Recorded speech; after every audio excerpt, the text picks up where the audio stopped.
ಭಾವಂಗ್ ಹೇಳಿ ಮರಿಬೇಡಿ. ಸರಿ, ನಾನು ಹೋಗಿ ನಿನ್ ಗಂಡಂಗೆ ಹೇಳ್ಬರ್ತೀನಿ.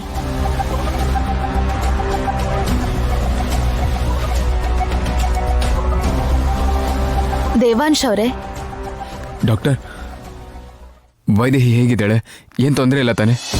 ತೊಂದ್ರೆ ಏನಿಲ್ಲ, ಆದ್ರೆ 1 ವಾರ ಇಲ್ಲ 10 ದಿನ ಅವಳನ್ನ ಹುಷಾರಾಗಿ ನೋಡ್ಕೋಬೇಕು. ನಿಜವಾಗ್ಲೂ ಯಾವ ತೊಂದರೆನೂ ಇಲ್ಲ ಅಲ್ಲ? ಯಾವ ತೊಂದ್ರೆನೂ ಇಲ್ಲ. ನೋಡಿ, ಅವಳು ದೊಡ್ಡ ಅಪಾಯದಿಂದ ತಪ್ಪಿಸ್ಕೊಂಡಿದ್ದಾಳೆ. ಈಗ ಅವಳು ಜಾಸ್ತಿ ಹೊತ್ತು ನಿಂತ್ಕೋಬಾರ್ದು. ಅವಳಿಗೆ ನಡೆಯ ಕಷ್ಟ ಆಗ್ಬೋದು, ಮತ್ತೆ ಬೀಳೋಂತ ಚಾನ್ಸಸ್ ಇರುತ್ತೆ.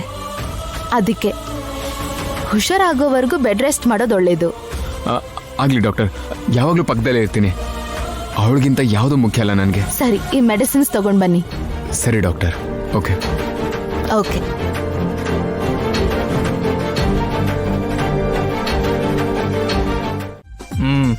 ಕೈ ತೋರ್ಸು, ಕೈ ತೋರ್ಸು. 1 2 3 4. ಕುಡಿ. ಏಯ್, ಏನೋ ಇದು? ಕುಡಿಯಮ್ಮ, ಚೆಲ್ಲೋಗುತ್ತೆ. ಕುಡಿ ಕುಡಿ. ಏಯ್, 4 ಹನಿ ಅಂದ್ರೆ 4 ಹನಿ ಕೊಟ್ಟಿದ್ಯಾ?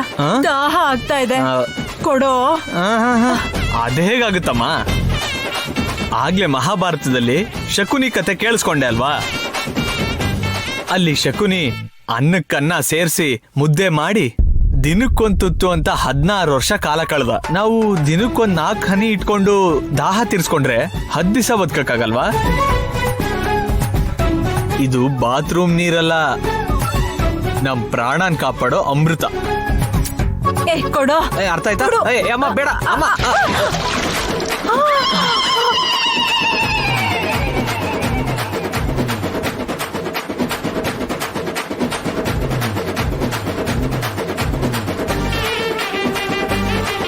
ಅಯ್ಯಯ್ಯೋ, ಅಯ್ಯೋ.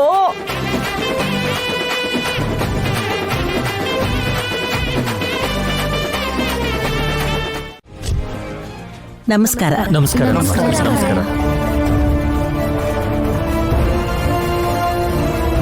ಎಲ್ರೂ ಚೆನ್ನಾಗಿದ್ದೀರಾ? ಚೆನ್ನಾಗಿದ್ದೀರಮ್ಮ. ಅಮ್ಮ, ನಮ್ಮ ಯಜಮಾನ್ರು ಬರ್ಲಿಲ್ವಾ?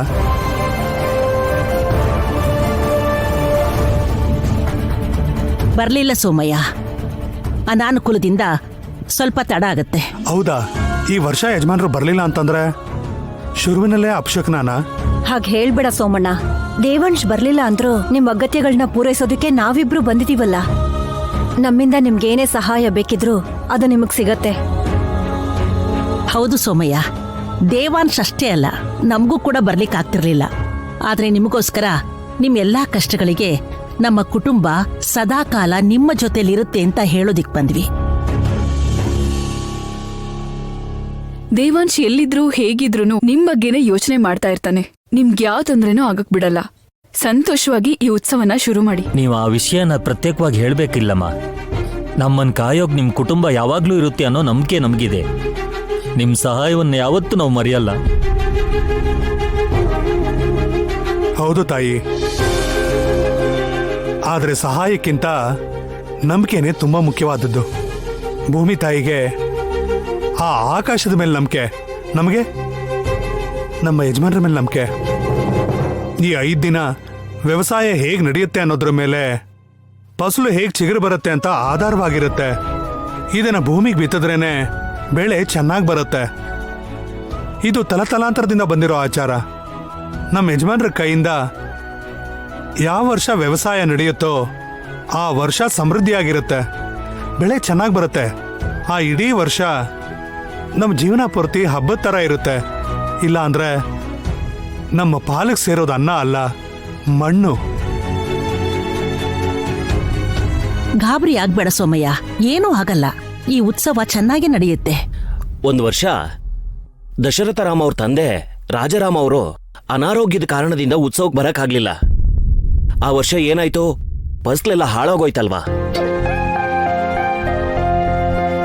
ಹೌದು ಅಮ್ಮೋರೆ, ಆ ವರ್ಷ ಆಗಿದ್ ನಷ್ಟ, ಆಗ ನಾವು ಕಳ್ಕೊಂಡಿದ್ದು ನಮ್ಮನ್ನ ಇನ್ನೂ ಕೆಟ್ಟ ಕನ್ಸ್ ತರ ಕಾಡ್ತಾ ಇದೆ. ಈಗ ಮತ್ತೆ ಹಾಗೆ ಆಗ್ಬೋದು ಅಂತ ಅನ್ಸ್ತಿದ್ಯಮ್ಮ.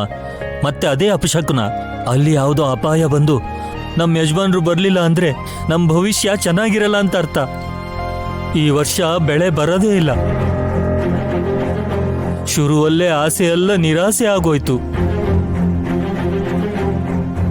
ಕೊಡೋ ಕೊಡೋ ಇಲ್ಲಿ ಧಾನ್ಯಗಳನ್ನ.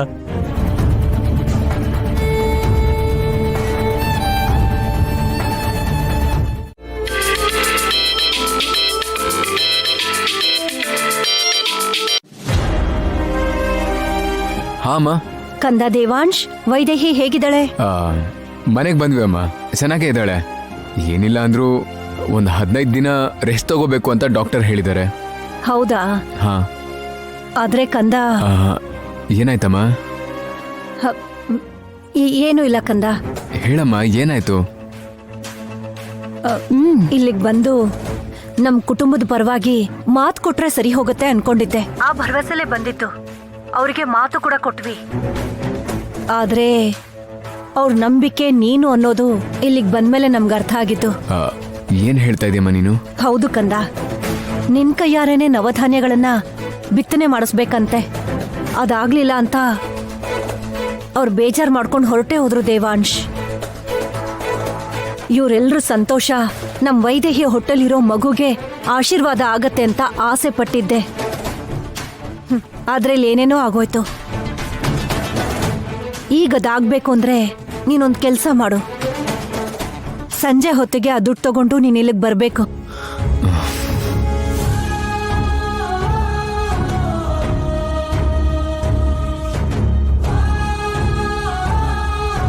ಬರ್ತಾ ಇದ್ದೀನಮ್ಮ.